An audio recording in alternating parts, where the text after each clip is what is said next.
AMCA যুদ্ধবিমানটিতে থাকছে শক্তিশালী sensor এবং অত্যাধুনিক অস্ত্রাগার। এই যুদ্ধবিমানটিকে নিয়ে ভারত স্বপ্ন দেখতে শুরু করেছিল 2007 সাল থেকে। আলোচনা শুরু হয় সে সময়ে।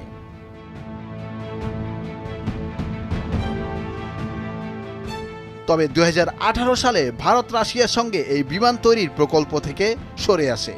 নিজেরাই দেশীয় পদ্ধতিতে যুদ্ধ বিমান তৈরির সিদ্ধান্ত নেয় নরেন্দ্র মোদী সরকার।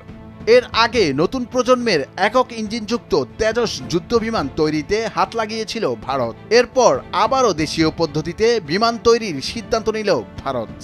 আগামী 4 থেকে 5 বছরের মধ্যে এই যুদ্ধ বিমানটি তৈরি করে ফেলবে আশা করা হচ্ছে।